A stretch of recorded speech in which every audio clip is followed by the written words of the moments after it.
안녕하십니까, 공인중개사 이승환입니다.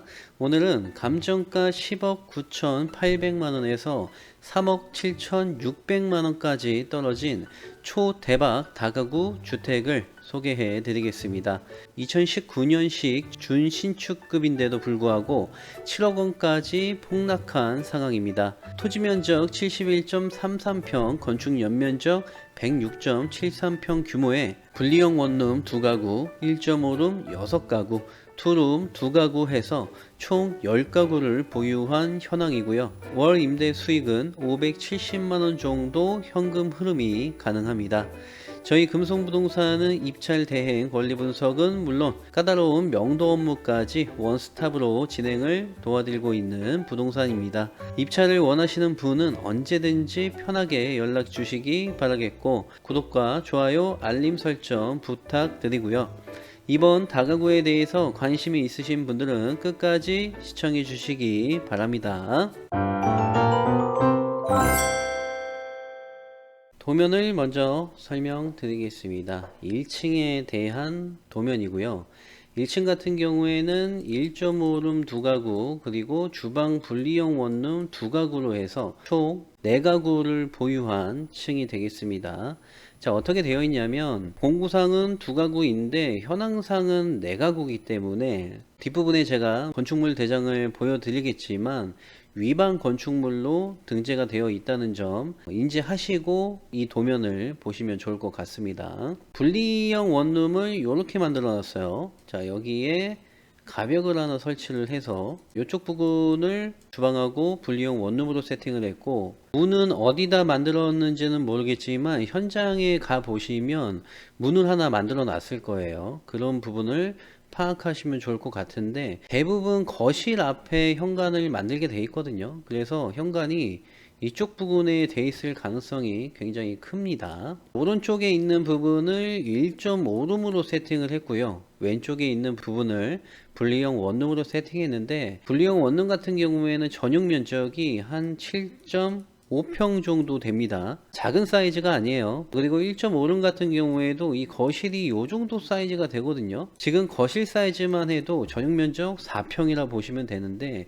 꽤 넓은 면적이라고 보시면 좋을 것 같고요. 그리고 밑에도 마찬가지로 자, 가벽을 이쪽에 하나 만들어서 왼쪽은 분리형 원룸, 오른쪽은 1.5룸으로 세팅이 되어 있는 상황입니다. 2층 같은 경우에는 1.5룸 4가구로 세팅을 했고요. 가벽을 이런 식으로 만들었습니다. 가벽이 이렇게 만들었고, 여기도 마찬가지로 이렇게 가벽을 설치했겠죠. 현관은 여기다가 만들었을 가능성이 굉장히 크고요. 현관이 4개로 구성이 되어 있을 겁니다.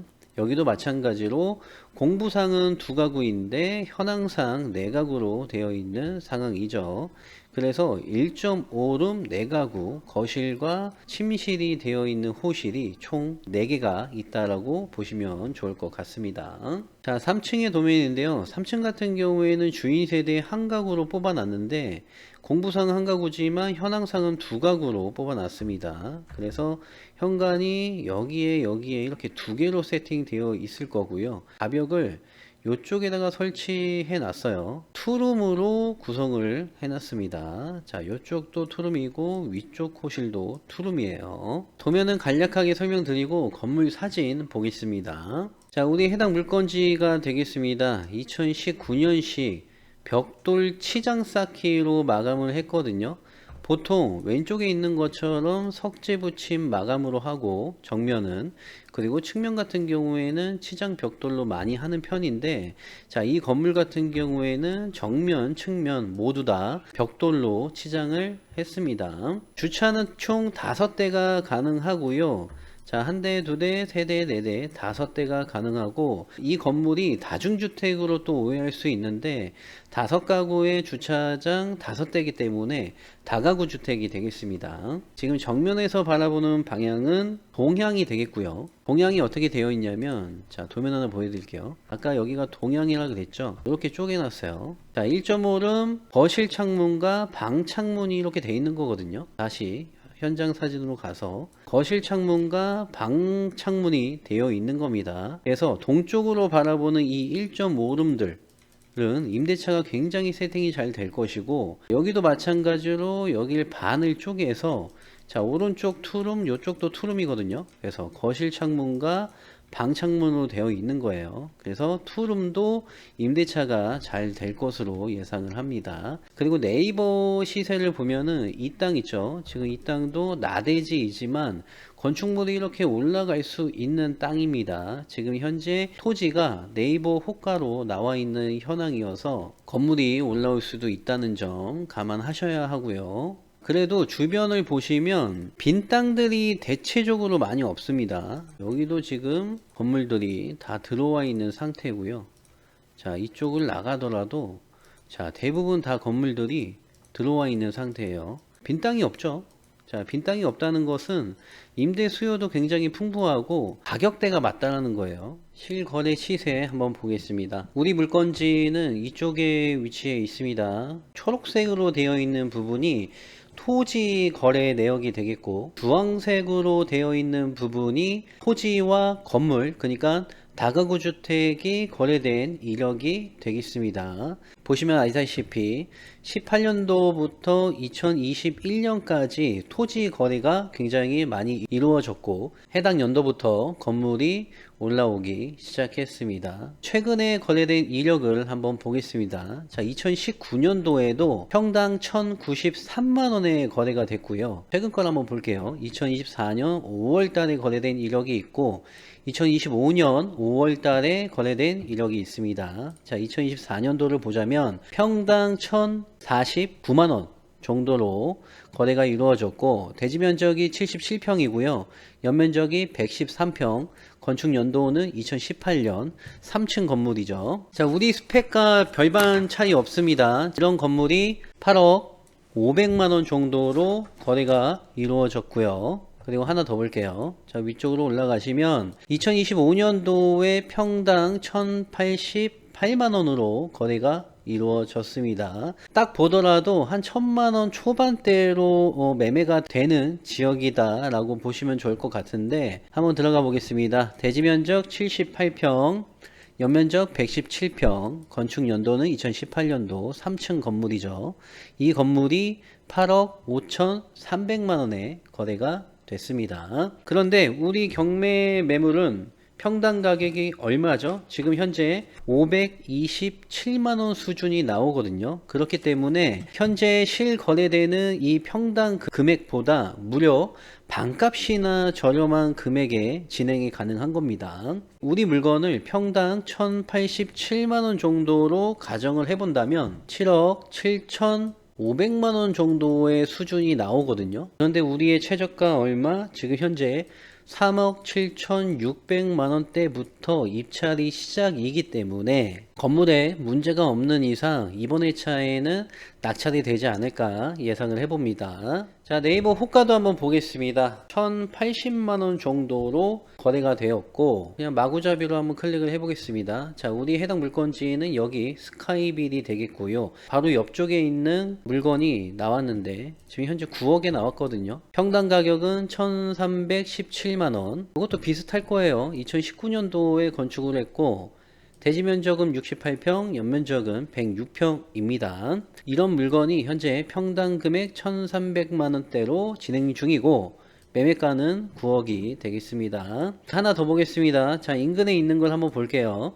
이 물건이 제일 싼 것 같네요. 이보단 싼 매매는 없다. 금매 중에 금매라고 제목을 지어놨습니다. 자, 이렇게 파격적인 제목을 가진 건물이 평당 1,112만원이고요. 매매가는 7억 5천이 되겠습니다. 앞서 제가 실거래가를 보여드렸듯이 1,080만원 정도의 거래가 됐거든요. 자, 이 물건도 마찬가지로 1,112만원의 평당 가격으로 매매 호가로 나왔지만 이 정도 수준으로 거래가 될 확률이 굉장히 높습니다. 그런데 우리 경매 사건 같은 경우에는 평당 527만원의 수준으로 입찰이 가능하기 때문에 현재 실거래 시세 그리고 매매 호가 시세보다 월등히 저렴하다고 보시면 됩니다. 집 내부 컨디션이 비슷한 것과 월세 시세를 한번 보여드리겠습니다. 해당 물건이 굉장히 많은데 제가 살펴봤을 때는 이 두 물건 수피아와 금빛빌이 가장 비슷해 보이거든요. 수피아를 한번 보자면 지금 보면은 깨끗하고 채광 좋은 남양 1.5룸 월세가 되겠고, 보증금 500에 50만원, 그리고 관리비 별도 5만원 해서 55만원을 받는 호실이 되겠습니다. 사진 한번 볼게요. 현관에서 거실과 주방을 바라보는 방향으로 찍은 사진이 되겠고, 사진을 이렇게 쭉 둘러보세요. 제가 봤을 때는 이 거실 사이즈보다 조금 더 클 것으로 예상을 하는데, 이 정도 크기로 생각을 하시면 좋을 것 같습니다. 여기는 방 안의 모습입니다. 자, 방 안으로 들어오면은 베란다에 뭐 세탁기와 보일러가 이렇게 세팅되어 있고, 여기는 당연히 욕실이겠죠. 하나 더 보여드릴게요. 금빛빌인데 보증금 3천만원에 28만원, 관리비 7만원, 그러면은 35만원이죠. 반전세도 가능합니다. 전체 월세로 돌렸을 때에는 약 55만원 정도가 나오는데, 보증금을 좀 회수를 하고 싶으신 분들은 이렇게 반전세 세팅도 가능하거든요. 3천에 28만원 관리비 별도로 해서 세팅이 가능하니까 이런 운영 방식도 생각해 볼 필요가 있습니다. 현관에서 들어와서 주방을 보는 사진이고, 옆에가 이제 거실 겸 주방이 되겠고, 옆에는 신발장으로 세팅이 되어 있습니다. 거실과 주방을 바라본 모습이고요. 우리 해당 물건지는 이 거실 사이즈가 더 넓을 것으로 예상을 합니다. 방 안의 모습이고요. 베란다와 욕실이 구성이 되어 있습니다. 자, 이런 식으로 주변에 있는 원투룸을 살펴보다 보면 우리 건물과 컨디션이 비슷한 게 좀 보이거든요. 그걸로 참고로 해서 내부 컨디션이 이 정도 될 거다라고 좀 감안하시고 진행하시는 편이 좋습니다. 우리 해당 건물의 가구 수는 총 10가구, 분리형 원룸이 2가구, 1.5룸 6가구, 투룸이 2가구 해서 보증금은 500만원, 1000만원으로 세팅을 했고요. 월세 같은 경우에는 분리형 원룸이 45만원, 1.5룸 55만원, 투룸이 75만원 해서 전체 월세로 진행시 570만원 정도가 나오겠습니다. 자, 예상 입찰가는 뭐 최저가 수준으로 잡았고요. 대출금 같은 경우에는 신탁대출 이용시 80%에서 85% 정도 가능합니다. 자, 연간 대출이자 5% 적용해서 계산을 하면 1600만원, 연간 대출 이자를 빼면은 5240만원 정도가 남습니다. 자, 월로 환산하면 437만원 정도의 현금 흐름이 나오는 셈이고요. 취득세와 기타 비용은 약 2천만원 정도 들어갈 것으로 예상을 합니다. 예상 수익률 20%고요. 대출 이용시 262%가 나옵니다. 대박이죠. 낙찰 시 초기 투자금은 1억 6천, 취득세 기타 비용 보증금 포함이거든요. 자, 이 보증금이 나중에 회수가 되면은 내 돈 1억 원 가지고 투자가 가능한 겁니다. 앞서 말씀드렸듯이 반전세로 세팅을 한다고 하면 보증금이 더 올라가기 때문에 실투자금이 줄어드는 효과가 나오겠죠. 이런 부분 참고하시면서 입찰 진행하면 좋을 것 같습니다. 입지 한번 설명드리겠습니다. 자, 우리 해당 물건지는 여기 인근에 위치해 있는데, 여기 주변을 가보시면 아시다시피 거의 다가구 밀집 지역이다라고 보시면 됩니다.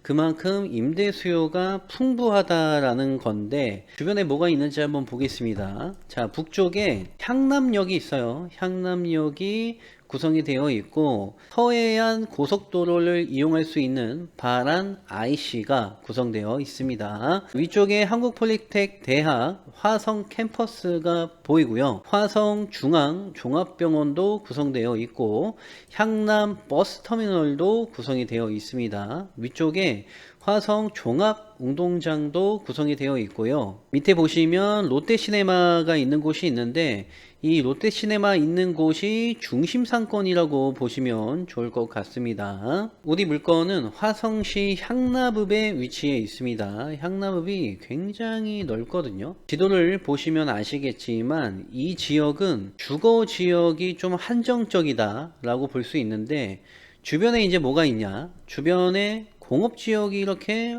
활성화가 되어 있습니다. 그리고 주변을 보시다시피 계획관리 지역이 굉장히 둘러싸여 있는 지역이거든요. 따라서 상업시설이나 공업지역 종사자들을 중심으로 임대 수요가 형성되는 지역이다 라고 보시면 좋을 것 같습니다. 여기서 나오는 임대 수요들이 자 이쪽으로 다 몰릴 수밖에 없다는 이야기예요. 여기 계획관리 지역에서도 근생이나 공장 시설들이 굉장히 많기 때문에 이런 계획관리 지역에서도 임대 수요가 오신다고 보시면 좋을 것 같습니다. 자, 경매정보지 설명드리겠습니다. 2024 타경 12858번이 되겠고요. 수원지방법원에서 진행하고 이번 매각기일은 11월 7일이 되겠습니다. 감정가가 10억 9,800만 원이었는데 3회나 유찰이 되어서 3억 7,600만 원대로 떨어졌고요. 자, 이번 회차에 들어가실 분들은 보증금 3,768만 6천 원이 필요하고 이번 회차에는 낙찰이 되지 않을까요? 그런데 주의할 사항이 하나 있습니다. 자, 매각 조건에 보시면 위반 건축물로 등재가 되어 있어요. 자, 이런 부분들은 건축물 대장을 꼭 확인해 보셔야 합니다. 건축물 대장에 보면 이렇게 위반 딱지가 붙어 있죠. 지금 현재 이행 강제금을 내고 있다라는 소리인데 이렇게 노란 딱지로 위반이 등재되어 있는 건물 같은 경우에는 꼭 지자체에 전화하셔서 이행 강제금이 얼마 정도, 연 얼마 정도 나오는지를 꼭 확인해 보셔야 합니다. 위반된 사항이 뭔지 한번 봐야겠죠. 위반 건축물 2021년도에 적발이 됐네요. 철근 콘크리트 338제곱미터, 불법 대수선 5가구, 그러니까 공부상으로 5가구였는데 10가구로 쪼개기를 한 거예요. 자, 이런 부분이 지금 현재 위반으로 적발되어 있는 상황입니다. 위반 건축물만 빼면은 특별한 문제는 없을 것 같고요. 임차인 현황만 보더라도 임대차가 잘 되는 지역인지 아닌지를 좀 파악할 수 있는데 이번 건물 같은 경우에는 임대차가 그래도 잘 되는 편이다 라고 보여집니다. 이번 다가구 주택은 위반 건축물로 등재된 건축물이죠. 따라서 이행강제금 여부를 반드시 확인하셔야 하고요. 이번 건물의 입찰을 고려하신다면 현장 임장을 통해 꼼꼼히 확인하시기 바라겠고 대출 여부도 확인하시기 바라겠습니다. 전국 어디든 경매 물건 상담 및 분석을 도와드리고 있는 금속부동산이고요. 도움이 필요하신 분들은 언제든지 편하게 연락 주시기 바랍니다. 이번 영상이 도움이 되셨다면 구독과 좋아요, 알림 설정 부탁드리면서 여기서 마치겠습니다. 감사합니다.